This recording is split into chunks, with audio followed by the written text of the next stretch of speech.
Hare Krishna devotees, welcome to day 4 of our Bhakti Vaibhava seminar on Srimad Bhagavatam, 6th Canto. And we are in still the first chapter of the 6th Canto, which is about, what's it titled, is the history of the life of a Jamil. And we're in the last section, which is big. It's, 39 verses. There are 68 verses in this chapter. First of all, let us begin, as always, with our prayers.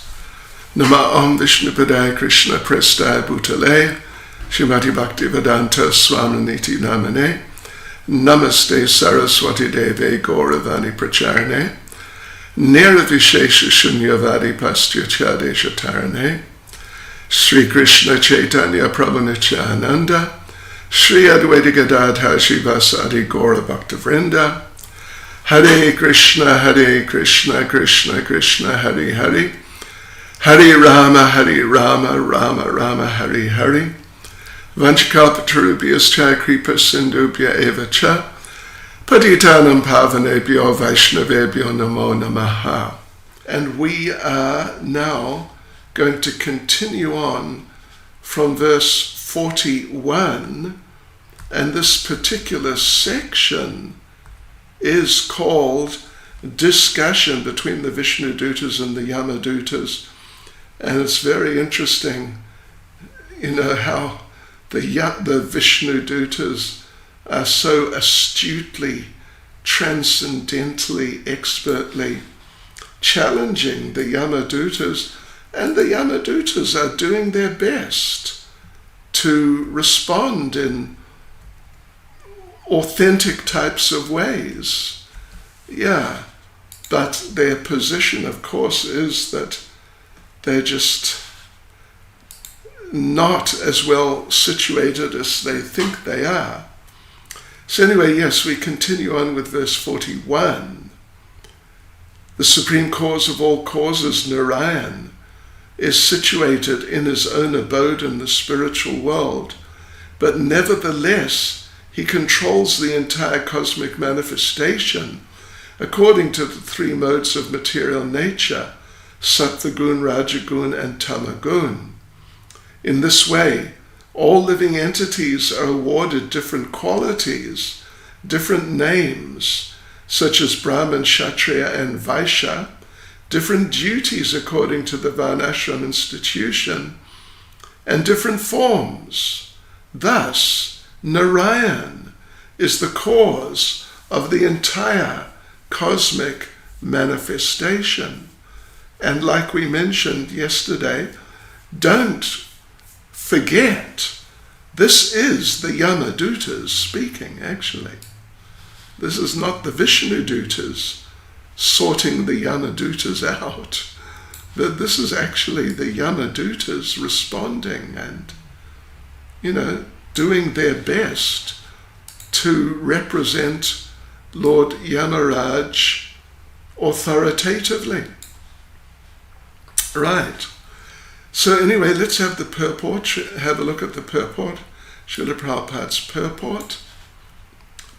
First of all, Prabhupada makes the point that, first of all, he refers to Shvetashvatara Upanishad, very important Vedic literature, and it's quite a famous verse, which is quoted in Chaitanya Charitamrita Madhya Lila, chapter 13, verse 65, but it's Shvetashvatara Upanishad, chapter 6, verse 8. Parasi Shaktir Vivadaiva Shruyate Swabhavaki Jnana Balakriya Cha. The Supreme Lord has multi-potencies which act so perfectly that all consciousness, strength, and activity are being directed solely by his will. So, okay, the purport there is explaining that the Lord remains in his abode and effortlessly supervises the cosmic manifestation through the interactions of the modes of material nature, certainly. Yes. And it's these interactions which create different forms, bodies, activities, etc. And they all occur very perfectly under the Lord's arrangement. And because the Lord is perfect, everything works as if he were doing it hands-on, but he's not doing it all hands-on. So of course the atheists cannot see that behind the scenes of the material nature, it's the Lord who's working. So Krishna, Prabhupada refers to a couple of verses spoken. One verse at least, Bhagavad Gita 7:13. The translation is, deluded by the three modes, the whole world does not know me, who am above the modes and inexhaustible. That's the Supreme Personality of Godhead. So because the unintelligent agnostics, atheists, if someone's an agnostic, it basically means the person's an atheist, more or less. They are, because they're mohite, illusioned by the modes, so they can't understand that Lord Narayan, that Lord Krishna is the cause of all causes. And Prabhupada then refers to Brahma Samhita, first verse, very famous, Ishvara Parama Krishna Satchidananda Vigraha, Anadya Adi Govinda Sarvakarana Karanam. Krishna, who's known as Govinda, is the supreme controller. He has an eternal blissful spiritual body. He's the origin of all. He has no other origin, for he is the prime cause of all causes. Verse 42, the sun, fire, sky, air, demigods, moon, evening, day, night, directions, water, land, and the Supersoul himself all witness the activities of the living entity. So Prabhupada gives nice purport here that some religions, for example Christianity, they don't believe in karma. Prabhupada talks about how he once discussed with a theologian who said that people are generally punished after the witnesses are examined. So it's not just the witnesses say and that's accepted. That's the truth. But the witnesses have to be interrogated before what they say is accepted. But the Yamadutas, they're answering here that the conditioned soul may say that no one can see their sinful activities. But here it says there are many witnesses. The witnesses exist, the Lord exists, so therefore so many living entities are going up and down in different planets, including hellish planets. And everything's working perfectly by the arrangement of the Lord. And Prabhupada refers to some other witnesses there you can see from the Vedic literatures. Verse 43, the candidates for punishment are those who are confirmed by these many witnesses to have deviated from their prescribed regulative duties. Everyone engaged in fruitive activities is suitable to be subjected to punishment according to his sinful acts. There's no purport, so verse 44. O inhabitants of Vaikuntha, you are sinless, but those within this material world are all karmis, whether acting piously or impiously. Both kinds of action are possible for them because they are contaminated by the three modes of nature and must act accordingly. One who's accepted a material body cannot be inactive, and sinful action is inevitable for one acting under the modes of material nature. Therefore, all the living entities within this material world are punishable. That's their answer to that question. You remember, who is punishable? Yeah. Prabhupada says, just very short purport, I'll read the whole thing. The difference between human beings and non-human beings is that a human is supposed to act according to the direction of the Vedas. Unfortunately, men manufacture their own ways of acting without reference to the Vedas. Therefore, all of them commit sinful actions and are punishable. Verse 45. In proportion to the extent of one's religious or irreligious actions in this life, one must enjoy or suffer the corresponding reactions of his karma in the next. Yes, Yamadutas again. And very short purport. Bhagavad Gita chapter 14 verse 18 says people who are in different modes go to different planets. Verse 46, O best of the demigods, we can see three different varieties of life which are due to the contamination of the three modes of nature.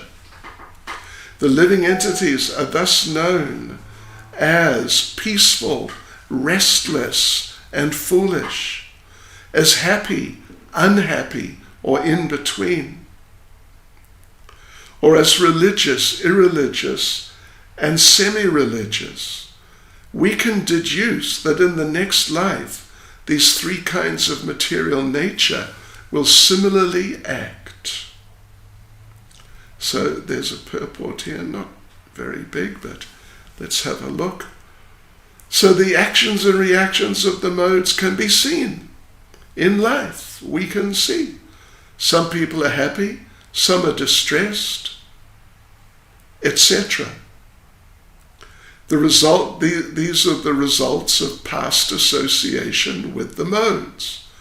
And from this we can judge that in the future, happiness and distress will be there in terms of what? In terms of the modes. So, best to become free from the modes. How to do that? It's only possible by devotional service. And Krishna confirms that in Bhagavad Gita, chapter 14, verse 26. Mam chiyo vyabhicharena bhakti yogena sevate sagunan samatityaitan brahma bhuyaya kalpate. One who engages in full devotional service, who does not fall down under any circumstance, at once transcends the modes of material nature and thus comes to the spiritual platform, Prabhupada says here, and once comes to the level of Brahman. He translates in the Bhagavad Gita, but this is the same thing, thus comes to the spiritual platform. Prabhupada concludes the purport by saying, unless one is fully absorbed in the service of the Lord, one is subject to the contamination of the three modes of material nature, and must therefore suffer from distress or mixed happiness and distress. Verse 47. Just as springtime in the present indicates the nature of springtimes in the past and the future, so this life of happiness, distress, or a mixture of both gives evidence concerning the religious and irreligious activities of one's past and future lives. This is good. This is good. And it's the Yamadutas. So Prabhupada gives short purport that our past and future are not hard to understand in these terms. time is under the modes.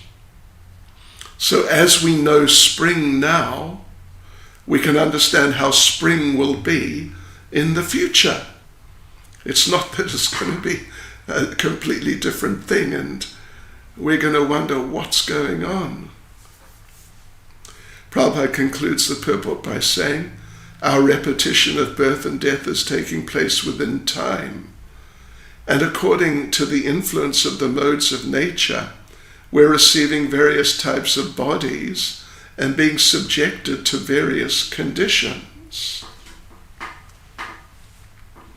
Verse 48, and again remember, it's the Yamadutas.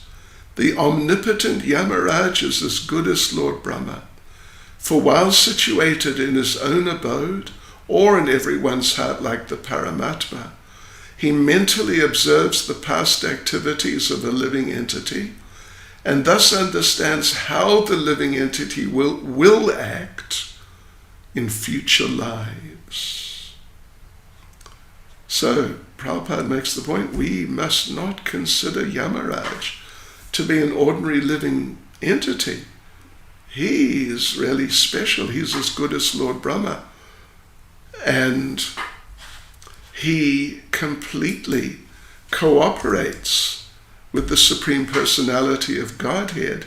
So by the Lord's grace, he can see the past, present, and future of all living entities. Prabhupada says the word anumimamsate means that he, Yamaraj, can decide in consultation with the Supersoul. Anu means following. Rup Anuga, Prabhupada Anuga, followers of Rupa Goswami, followers of Prabhupada. Srila Prabhupada concludes the purport by saying, the actual decisions concerning the next lives of the living entities are made by the Supersoul, and they're carried out by Yamaraj. Verse 49, as a sleeping person acts according to the body manifested in his dreams and accepts it to be himself, so one identifies with his present body.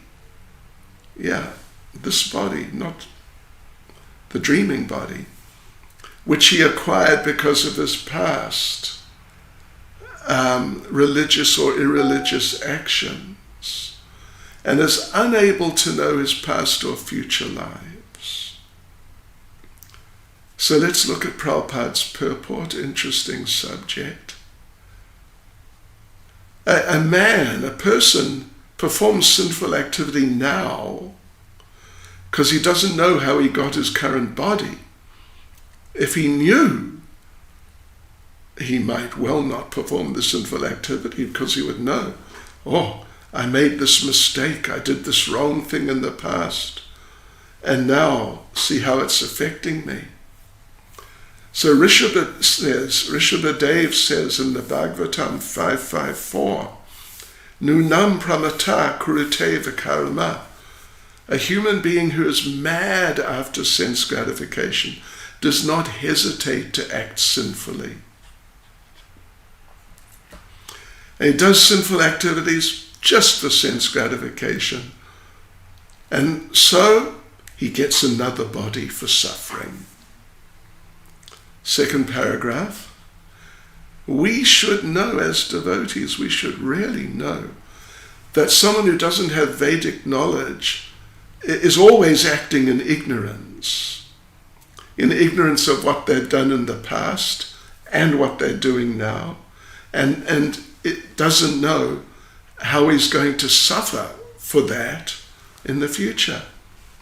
So therefore the Vedas say, a very famous Vedic little sutra, Tamasima, don't remain in darkness. Jyotirgama, try to go to the light. Famous Vedic aphorism. So the light is Vedic knowledge. through which you can understand when you're in goodness. Through which you can understand when you're in goodness. When you're in goodness, you can understand Vedic knowledge. Or beyond goodness, you can understand by devotional service to Guru and the Lord. And Prabhupada refers to another famous Shweta Ashvatar Upanishad verse, very famous. We've all heard it before.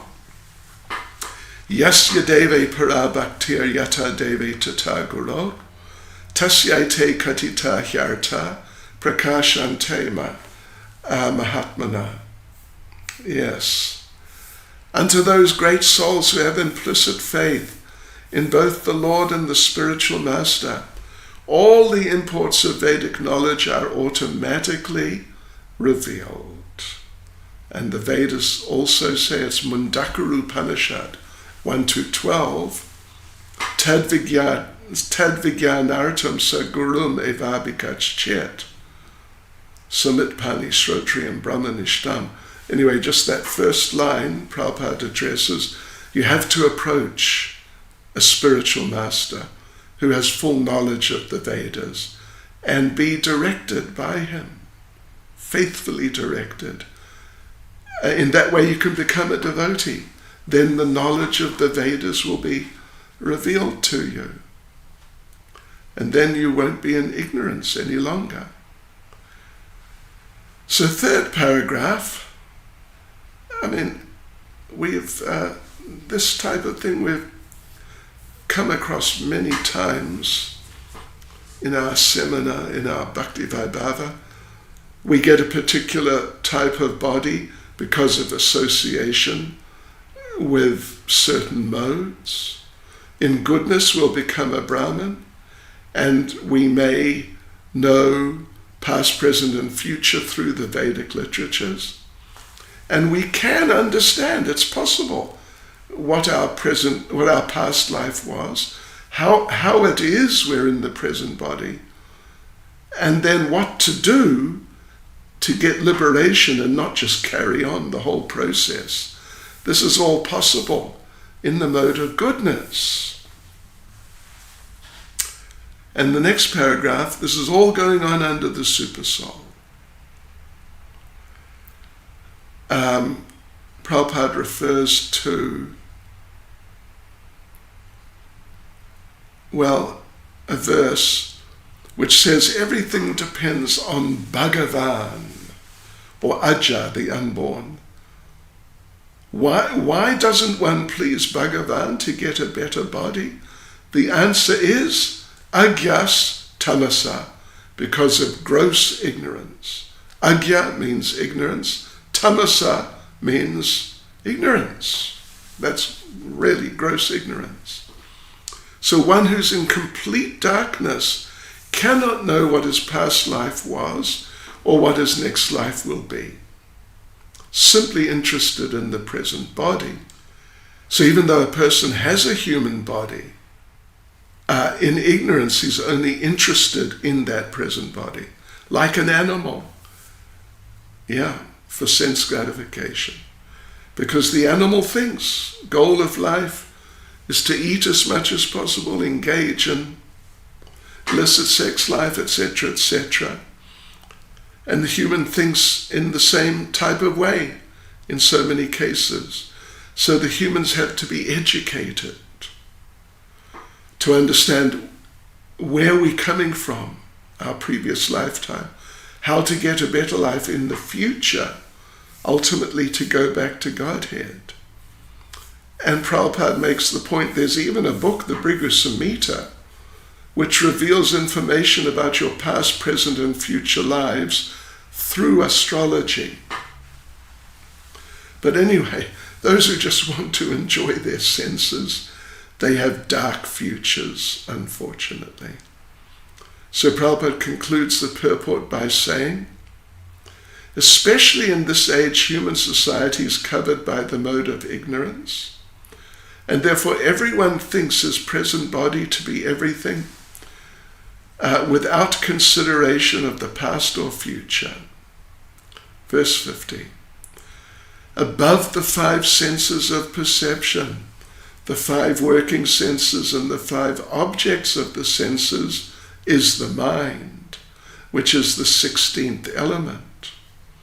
Above the mind is the 17th element, the soul, the living being himself, who, in cooperation with the other 16, enjoys the material world alone. The living being enjoys 3 kinds of situations: happy, distressful, and mixed. 3 kinds of situations. Right, so Prabhupada's purport. Everyone's working with their hands, legs, etc., to achieve concocted goals, trying to enjoy the sense objects, form, sound, taste, smell, and touch, but they don't know the goal of life, which is to satisfy the Lord. Because of disobeying the Lord, we're put in material conditions, and then we try to improve that material situation in concocted ways, not following the Lord's instructions. But still the Lord is so kind. He comes himself to instruct us how to go back to Godhead. And he gives the spiritual master, gives the scriptures. It's his mercy, which we don't deserve. Even generally, people don't want, but still he gives it. But otherwise, the living entity is struggling alone, like in an ocean. And the others who are caught up in the ocean, they're not going to help, and they can't help. So therefore, this verse says that the 17th item, the soul, must work alone. Should just try to satisfy Krishna and do what Krishna wants, which is Sarva Dharman Parityajya, surrender. Bhagavad Gita 1866. So on the material level, people try to find unity, but their attempts are futile. You have to struggle alone in the material world. So the only hope is to surrender to Krishna, who can help us cross the ocean of nescience. And Prabhupada quotes Lord Chaitanya, Shikshastakam 5, O Krishna, beloved son of Nanda Maharaj, I am your eternal servant, but somehow or other I've fallen into this ocean of nescience. And although I'm struggling very hard, there's no way I can save myself. If you kindly pick me up and fix me as one of the particles of dust at your lotus feet, that will save me. And second paragraph, Bhaktivinoda Thakur sings, Anadi karma pale, padibhava narna jale, taribare nadeke upai. My dear Lord, I cannot remember when I somehow or other fell into this ocean of nescience, and now I can find no way to rescue myself. Prabhupada concludes the purport by saying, we should remember that everyone is responsible for his own life. If an individual becomes a pure devotee of Krishna, he is then delivered from the ocean of nescience. 51. The subtle body is endowed with 16 parts. The 5 knowledge-acquiring senses, the 5 working senses, the 5 objects of sense gratification, and the mind. This subtle body is an effect of the 3 modes of material nature.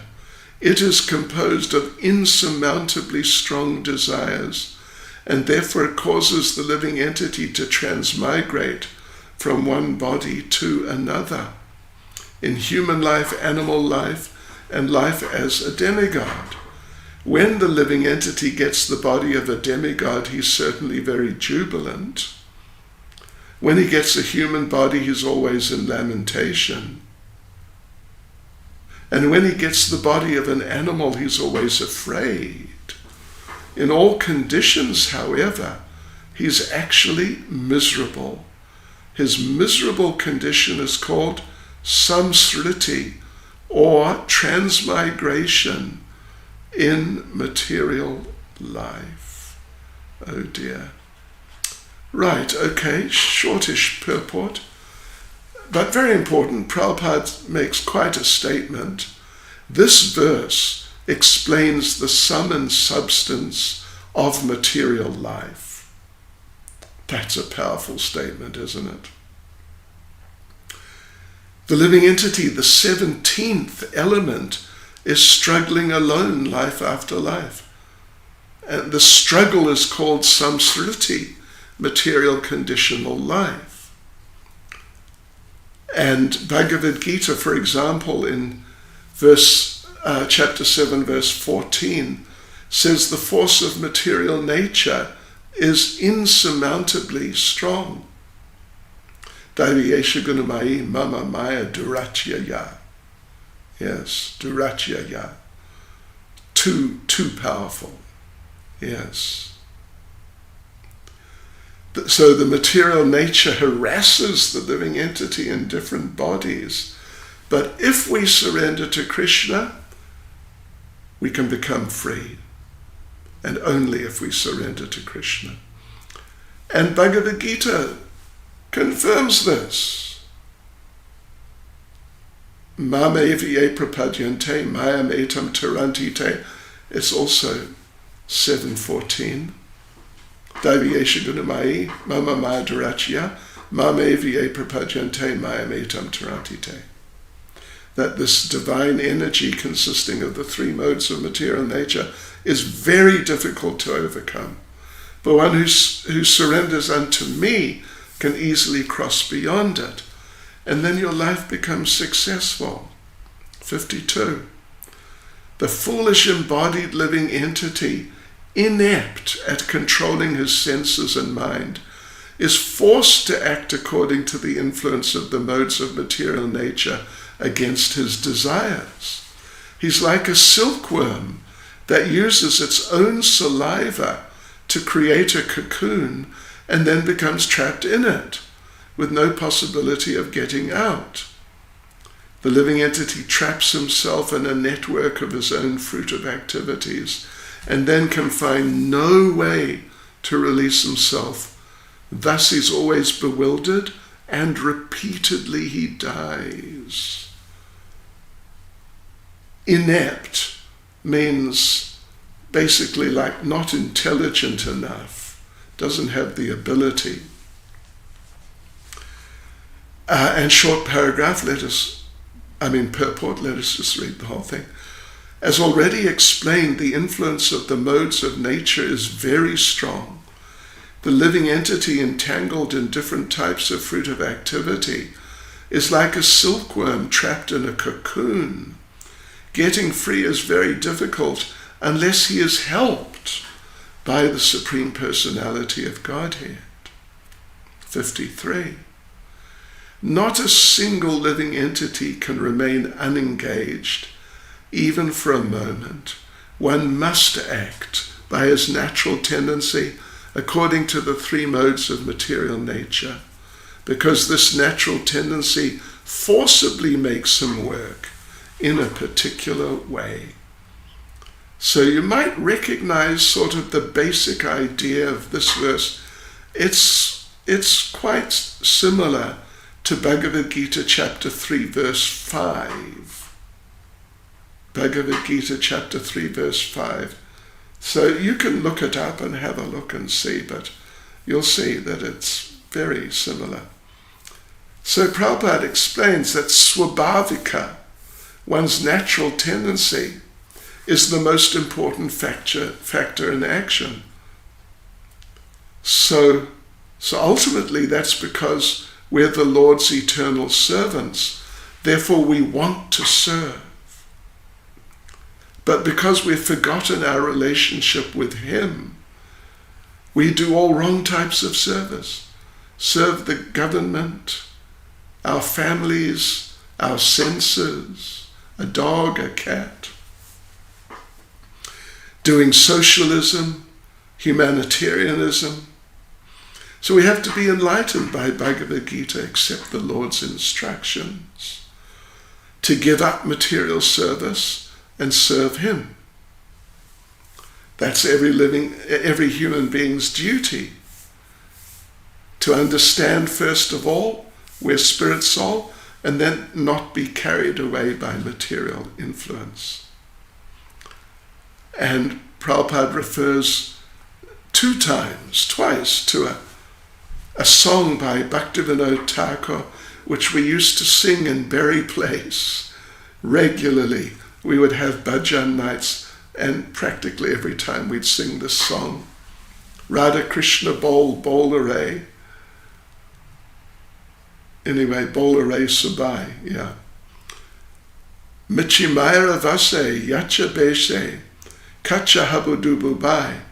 My dear brothers, you're being carried away by the waves of material energy and are suffering in many miserable conditions. Sometimes you're drowning in the waves of material nature. Sometimes you're tossed like a swimmer struggling in the ocean. Jeev Krishna Das Evishvas, Kale Tara Dukanai. It's another verse, same song. If instead of serving Maya under different names, one turns his service attitude toward the Supreme Lord, he is then safe, and there's no more difficulty. So if one returns to his original natural tendency in this human form of life, by understanding the knowledge given by the Lord in the Vedic literatures, one's life will be successful. 54. The fruit of activities a living being performs, whether pious or impious, are the unseen cause for the fulfillment of his desires. This unseen cause is the root for the living entity's different bodies. Because of his intense desire, the living entity takes birth in a particular family and receives a body which is either like that of his mother or like that of his father. The gross and subtle bodies are created according to his desire. So anyway, Prabhupada explains the gross body is a product of the subtle body. And very good example, Bhagavad Gita chapter 8 verse 6. Whatever state of being you remember when you leave your body, that state you'll attain without fail. So whatever's Prabhupada says, the atmosphere of the subtle body, the nature of the subtle body at the time of death, is created by the activities of the gross body. So the gross body acts during the lifetime, and the subtle body acts at death. So subtle body is called linga, the body of desire, the background for the development of the gross body, which is like either that of the father or the mother. And Prabhupada gives an interesting biological description. Rig Veda says that if at the time of conception the secretions of the mother are more than those of the father, the child will have a female body. But if the secretions of the father are more than those of the mother, the child will have a male body. It's all based on the desire of the living entity. But anyway, if one is trained in Krishna consciousness to have a Krishna conscious subtle body, then at the time of death, the subtle body you'll get the body of a devotee in Krishna consciousness.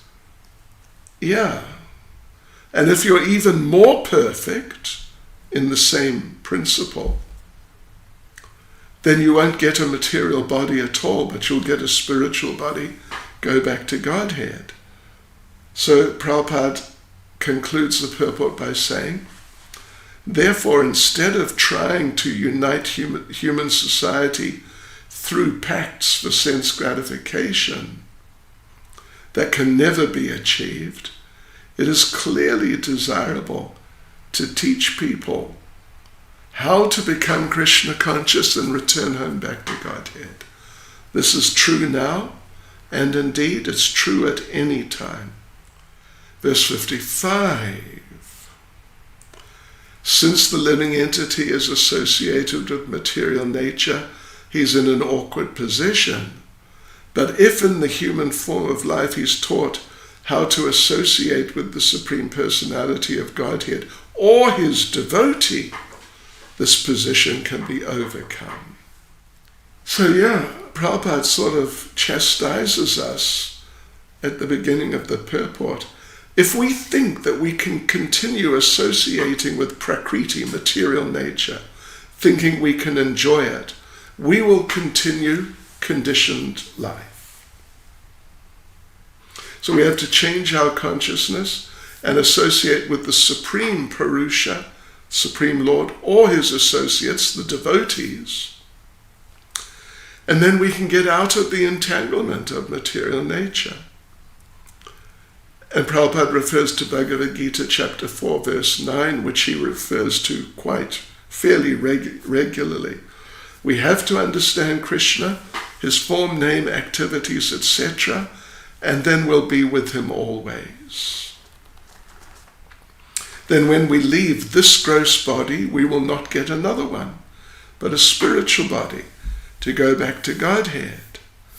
So then Prabhupada summarizes: living entity is an eternal servant of God, but he comes to the material world as bound up by material conditions because of his desire to lord it over matter.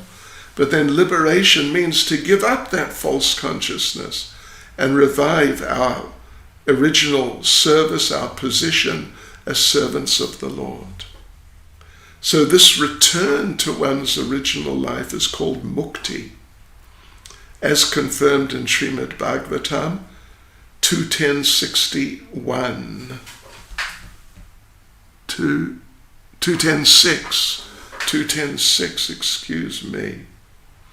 Muktir hitvanyata rupam swarupena vivastiti. Means what is mukti? It means to go back to your swarup, your original form. Verses 56 and 57. And don't forget, this is the Yamadutas. This is not the Vishnudutas. So Yamadutas continue. In the beginning, this Brahman named Ajamil studied all the Vedic literatures. He was a reservoir of good character, good conduct and good qualities, firmly established in executing all the Vedic injunctions. He was very mild and gentle, and he kept his mind and senses under control. Furthermore, he was always truthful.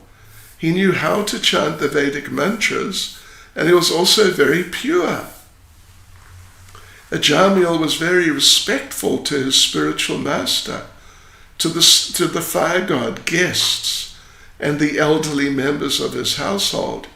Indeed, he was free from false prestige. He was upright, benevolent to all living entities, and well behaved. He would never speak nonsense or envy anyone. Sounds good, doesn't it? It sounds extremely good. He was really good. He was just absolutely excellent. What an excellent young man. Absolutely excellent. So how on earth could such a person become such a degenerate, degraded rascal as Ajamil? Anyway, we'll find out as we go, actually. But on the surface of it, it's very hard to understand. How could he have given up such a wonderful life to become, practically like a dog with a human body? Anyway, the Yamadutas are explaining the factual position of piety and impiety, how the living entity is entangled in this world. So anyway, Ajamil in the beginning was a learned scholar in the Vedic literatures. He was well behaved, he was neat, he was clean, he was kind to everyone. He had all good qualities. He was a perfect Brahmin. Veera Raghava Acharya comments that the term Dritavrata means Dritam Vratam Stri Sangha Rahityatmaka Brahmacharya Rupam. In other words, he followed the rules and regulations of celibacy as a perfect brahmachari. And as a result of doing that, he was very soft-hearted, truthful, clean, and pure. By following celibacy. So Prabhupada concludes the purport by saying, how he fell down in spite of all these qualities, and thus came to be threatened with punishment by Yamaraj, will be described in the following verses. And here we go. Now the Yamadutas again, they are going to explain what happened to Ajamil, how it happened that he ended up as this just sort of useless type of person, hopeless type of person. So once this Brahman Ajamil, following the order of his father, went to the forest to collect fruit, flowers, and 2 kinds of grass, called Samit and Kusha. On the way home he came upon a Sudra, a very lusty, 4th-class man, who was shamelessly embracing and kissing a prostitute. The Sudra was smiling, singing, and enjoying, as if this were proper behavior.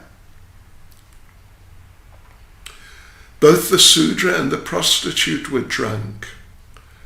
The prostitute's eyes were rolling in intoxication, and her dress had become loose.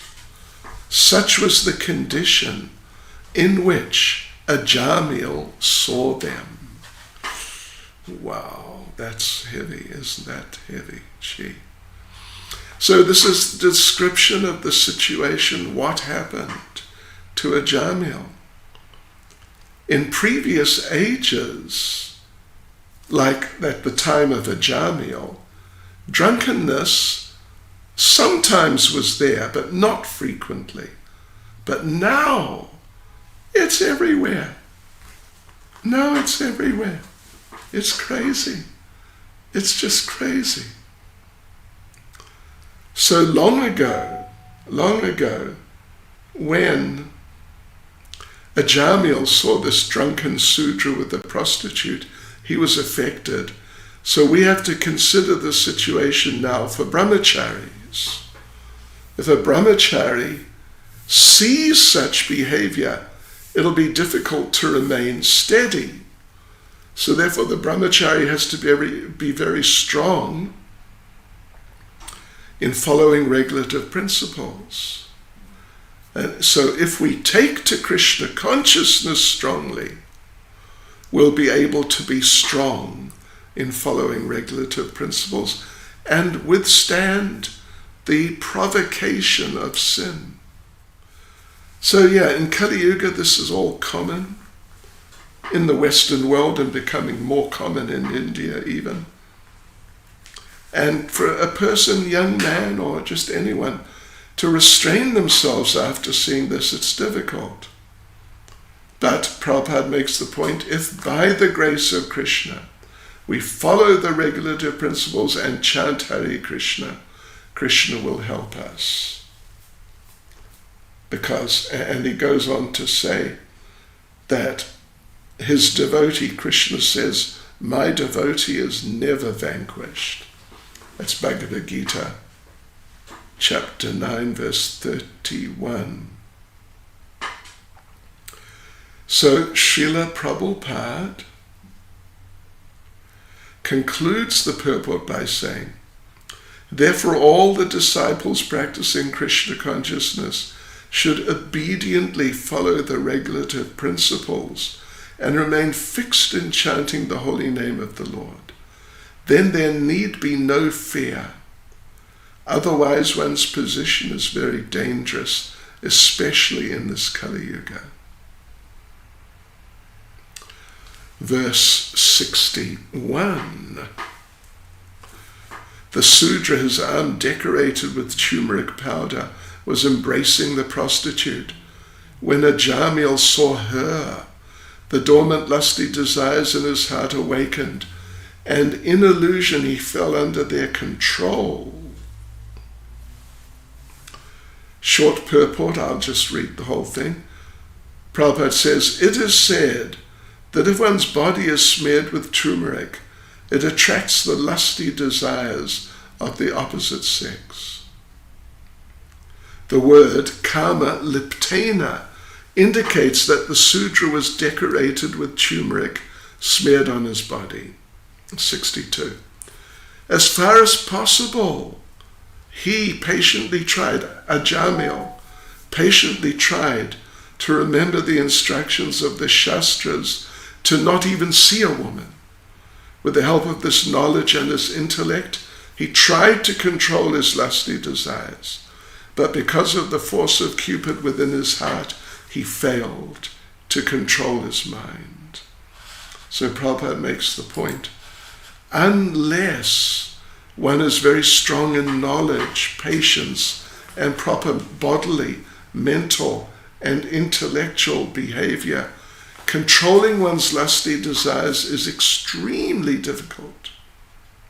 So after seeing this sight, even a qualified Brahmin, as he had been, could not control his lusty desires, couldn't restrain himself.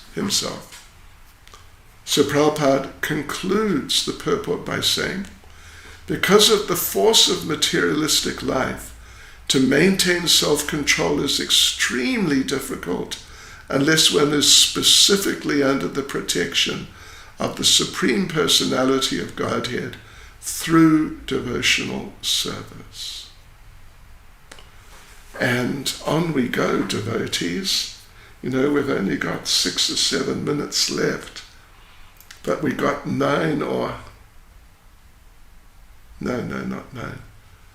6 or 7 verses to go. Let's see how we do. In the same way that the sun and moon are eclipsed by a low planet, the Brahmin lost all his good sense. Taking advantage of his situation, he always thought of the prostitute, and within a short time he took her as a servant in his house and abandoned all the regulative principles of a Brahmin. Yes, so Prabhupada doesn't really mention in the purport this point about taking her in as a servant. It was just his way of getting her. He's still living with his wife at this point. But you know, he's absorbed in this prostitute. How to get her, how to make her mine. So he brings her in as a servant, and after a while kicks out his wife. So Shukadev speaks this verse to impress on our minds that Ajamil's position as a Brahmin was lost by association with a prostitute. But still at the end of life, he chanted Narayan. Goes to show, chapter 2, Bhagavad Gita, verse 40, Svalpam apyasya dharmasya trayate mahato bhayat Even a little devotional service can save one from the greatest danger. Yeah, even if one falls down from the position of a Brahmin through sex, he can be saved by chanting. Chanting is so wonderful. So therefore we should always chant. Yes. Verse 64. Thus Ajamil began spending whatever money he had inherited from his father to satisfy the prostitute with various material presentations so that she would remain pleased with him. He gave up all his Brahminical activities to satisfy the prostitute. And Prabhupada in the purport says there are many cases in history of this sort of thing happening. And this prostitute hunting, illicit sex life can just ruin a person. Their character, their position, lose all their money. Therefore we prohibit illicit sex. And if one needs to have such a relationship with the opposite sex, be satisfied with your married wife. And so grihastas in Krishna consciousness have to remember this and be satisfied with one wife. 65. Because his intelligence was pierced by the lustful glance of the prostitute, the victimized Brahmin Ajamil engaged in sinful acts in her association. He even gave up the company of his very beautiful young wife, who came from a very respectable Brahmin family. Yes, so anyway, Prabhupada explains that in the very short purport. How did it happen? He was victimized by the dangerous, lustful glance of a prostitute. 66.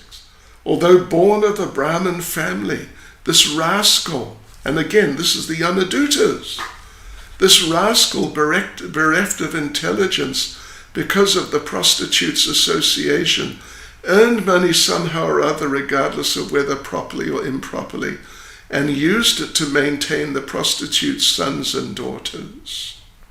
No purport. 67. This Brahmin irresponsibly spent his long lifetime transgressing all the rules and regulations of the Holy Scripture, living extravagantly and eating food prepared by a prostitute. Therefore he's full of sins. He is unclean and is addicted to forbidden activities. Prabhupada gives short purport. Let us just read it.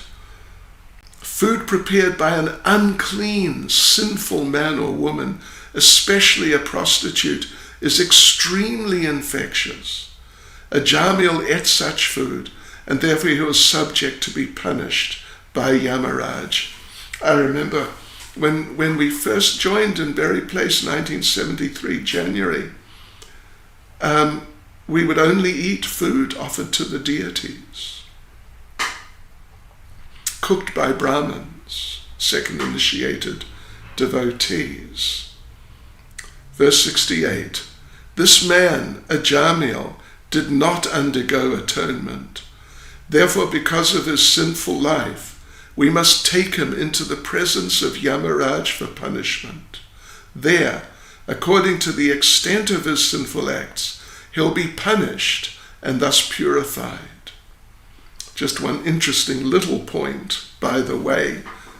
The Yamadutas mention he didn't undergo atonement.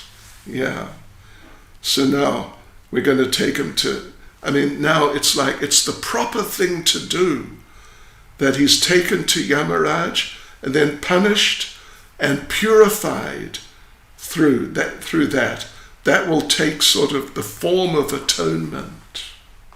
So there you go, devotees. The Yamadutas are saying that, this is the right thing. We're just doing the right thing.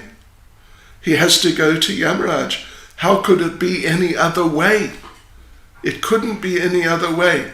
Little do they know the Vishnu Dutas are going to present the point that they're wrong. Because he chanted the holy names or the name Narayan, Ajamil is delivered, and he doesn't have to go to Yamaraj. Hare Krishna, Srila Prabhupada ki jai.